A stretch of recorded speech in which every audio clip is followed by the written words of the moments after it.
What is up, everybody? It's your boy Cameron Bash here, and welcome back to the Movement channel, where today we're going to be taking another in-depth look at the recent trailer dropped for WWE 2K22 and taking a closer look at it with a particular focus on what this trailer has to offer to the more creative side of our community. Now, if you're a long-term fan of what we do around here, that being the detailed core shows that we put out such as FAM and JAM, then it will come as no surprise to you that we're super excited to see what WWE 2K22 is going to offer us in terms of creation features, and the trailer that recently got dropped gave us a little sneak peek of what we can expect in more ways than one. So, let's not waste any time and get straight into what we noticed. To do this, we slowed the video down as much as humanly possible and went through it frame by frame to see what we could notice. The first thing that jumped out to us was this little bit of action between Kofi Kingston and Jeff Hardy. Now, on face value, we didn't see anything brand new as part of this clip, as it just seemed like any old piece of gameplay from the game, edited to be a bit more flashy for the trailer. However,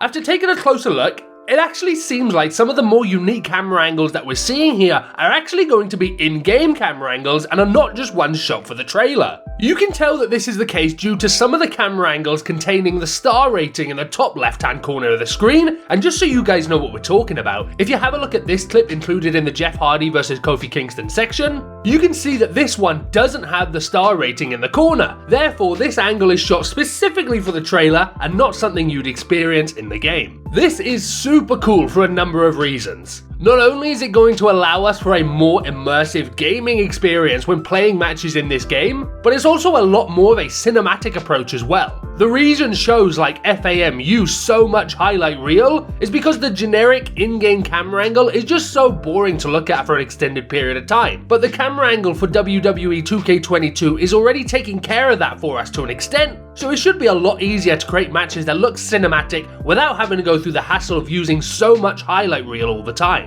And speaking of highlight reel, that transitions us quite nicely into the second thing that we noticed when we slowed this bad boy down, as right here, we get to see a nice detailed look at what the pause menu looks like in WWE 2K22, and what do you know? Right there between combos and options, it's our good friend, highlight reel. Given how much this game was going to have to do to get back on track following WWE 2K20, we were quite nervous that highlight reel was going to get cut from the game. It happened when we went from WWE 14 to WWE 2K15, so we thought that there was a strong chance that it could happen again. But thankfully, it's not going to be the case for this one, and it will be in WWE 2K22, and we're very glad to see it. That is unfortunately all we have to go off on here, and we don't have any confirmation whether it's going to be any better than WWE 2K20's highlight reel, but the fact that it's in the game means we can all sleep a little nicer tonight knowing that we at least have the option to keep producing content like we have been doing so for so many years now. Just before we move off this screen, we also wanted to bring to your attention the customizable control options that are seemingly going to be in this game as well. Towards the top of the screen, above where you see the control layout, you can see the word Basic with options to move left and right to 5 different control scheme options. Again, the details on what these control options are going to be are yet to be announced, but the fact that we have the option there is a great thing, and fingers crossed, one of the options will be a more classic control style like we've come to know and love from 2K over the last 5 to 6 years. Okay, so right after this control screen, there is a small baby clip between Big E and Montez Ford that we want to bring to your attention. It's a very simple clip, but I think it gives us our very first look at what a dodge is in this game, as Big E is able to duck Ford's punch, but doesn't clap back with a move of his own like you would typically see with a reversal. This is very cool to see, and I hope that there are many different dodge variations in this game, because ultimately, that's just going to give us more moves and more animations to make more realistic looking matches for our shows in this game.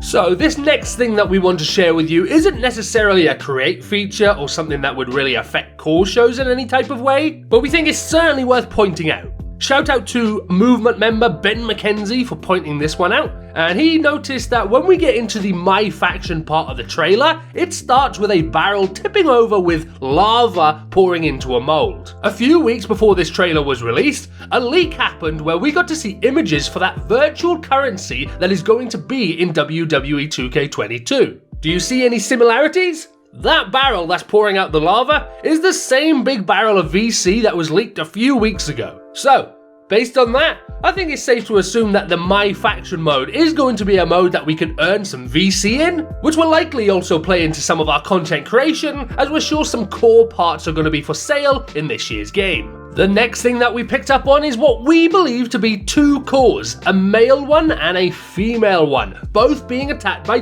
two different factions in the MyRise mode. We see this one core trying to be thrown off the scaffolding by Seth and his minions, and then we see this other core being beat down by some of the female superstars in the game. We wanted to point this out because, like we mentioned in our last video, we thought cores might look the most like in-game superstars in this game, and I think these little clips all but confirms that, as on face value, all of these models look very similar in regards to the amount of detail that is on them. And then finally, we get to the only official bit of the creation suite that they wanted to show us with this trailer, and after taking a closer look, we've spotted a few things here as well. To start off, it looks like we'll be able to use taunts and even potentially moves while in the creation suite, as the three animations done by the latter three superstars are all taunts that we've seen in the game before, and while the animation done by the first superstar could be a new taunt, it actually looks more like two back-to-back in-game striking animations. The next thing that we noticed is towards the bottom of the screen, we have a button to take us straight to community creations. We think that this is going to be a quick fire way for creators to not only grab things from community creations to use for their core, such as logos, but it may also allow for a quick way to upload your creation as well,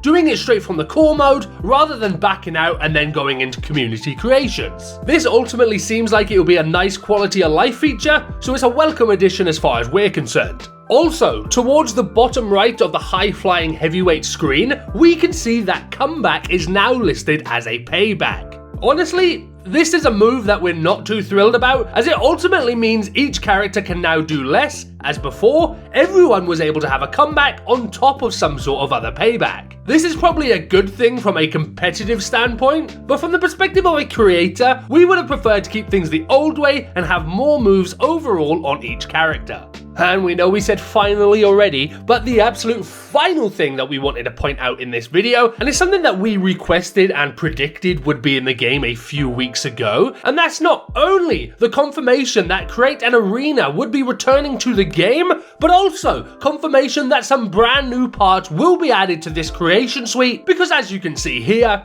Drew McIntyre is making his entrance on a custom arena, half designed with the normal SmackDown ring and half designed with some new stage parts, including the NXT X stage that we have become used to from NXT before becoming NXT 2.0. It's super cool to see that this mode is getting expanded upon, because let's face it, it's been a long time coming. And with that guys, that is going to do it for this video. Be sure to let us know in the comment section down below, what was your favourite part of this trailer, and what new or returning feature are you most excited about? We read all of our comments, so make sure to leave one on this video, and while you're down there, don't forget to drop a like on the video and subscribe for more WWE 2K22 content. Thanks very much for watching, and we'll see you soon for another one.